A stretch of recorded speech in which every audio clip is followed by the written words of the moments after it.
Hi అండి, నమస్తే. Welcome to my channel Shanti kitchen and blogs అండి. ఈరోజు నేను మీకు చిన్నపిల్లలకి సిరప్లు ఎలా యూజ్ చేయాలి అనేది చూపిస్తానండి. ఇవి యాంటీబయాటిక్స్, ఇవి ఎలా వాడాలి ఏంటి అనేది చూపిస్తాను ఈరోజు వీడియోలో. జనరల్గా ఇది యాంటీబయాటిక్, దీంట్లో పౌడర్ ఉంటుందండి. ఇది అయిపోయింది. నేను మీకు ఎగ్జాంపుల్గా ఎలా వాడాలి ఏంటి అనేది చూపించడం కోసం ఇది స్పేర్ పెట్టుకున్నాను, చూపిస్తాను చూడండి. జనరల్గా దీంట్లో పౌడర్ వస్తుందండి, పౌడర్ వస్తుంది. ఇక్కడ మార్కింగ్ ఉంటుంది చూడండి, ఈ మార్కింగ్. దీంట్లో స్టెరైల్ వాటర్ వస్తాయి. ఈ స్టెరైల్ వాటర్ అనేది ఈ మార్క్ వరకు మనం యాడ్ చేసుకోవాలి.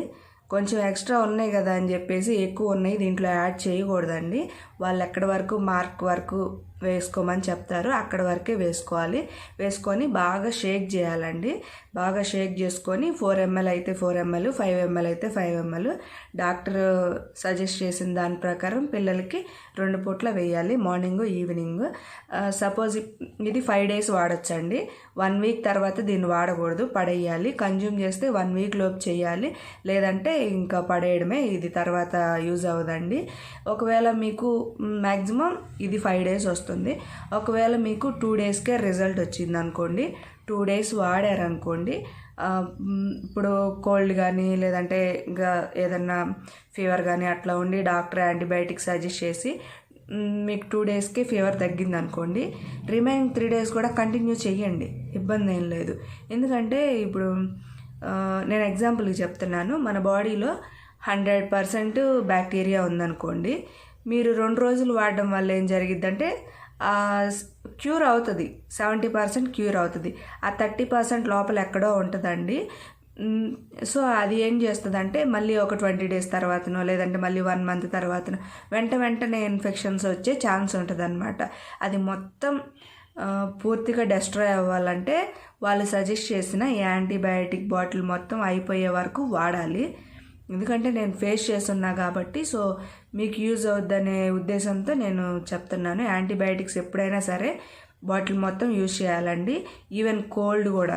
మనము ఒక బాటిల్, ఇది కాఫ్ కోసమని తెచ్చామండి మా బాబుకి. మనము బాటిల్ సీల్ చేసాము అంటే ఓన్లీ కోల్డ్, రిమైనింగ్ కాదు. బాటిల్ సీల్ చేసామంటే అది అయిపోయే వరకు పొయ్యాలి. ఇది నేను చెప్పేది కాదండి, ఎవరైనా డాక్టర్లు ఎవరైనా ఇలాగే సజెస్ట్ చేస్తారు.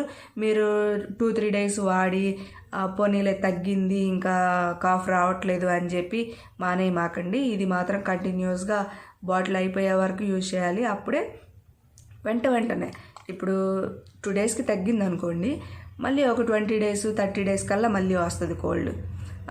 అలాగా మళ్ళీ మనం 2-3 days వాడగానే తగ్గడము, మళ్ళీ 1 monthకి రావడము అట్లా జరుగుతాయి.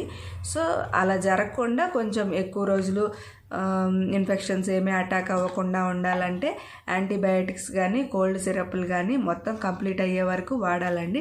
రిమైనింగ్ ఫీవర్ కానీ లేదంటే వామిటింగ్స్ కానీ ఇలాంటివి ఏమన్నా రిమైనింగ్ సిరప్లు ఉంటే మాత్రం ఫీవర్ వచ్చినప్పుడు మాత్రమే ఫీవర్ సిరప్ వాడుకోండి. ఏదైనా పెయిన్స్కి, పిల్లలకి పెయిన్ ఉన్నప్పుడు కడుపులో నొప్పి కానీ అలాంటివి ఇస్తుంటారు కదా, అవి పెయిన్ వచ్చినప్పుడే వాడుకోండి.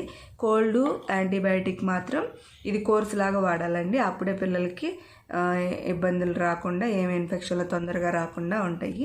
ఇది మా ఇంట్లో చిన్నపిల్లలు ఉన్నారు కాబట్టి నేను చేస్తున్నాను కాబట్టి మీకు ఏదన్నా యూజ్ అవుతుందని చెప్పేసి దానికోసం ఈ వీడియో చేశాను. ఇదేనండి మన వీడియో.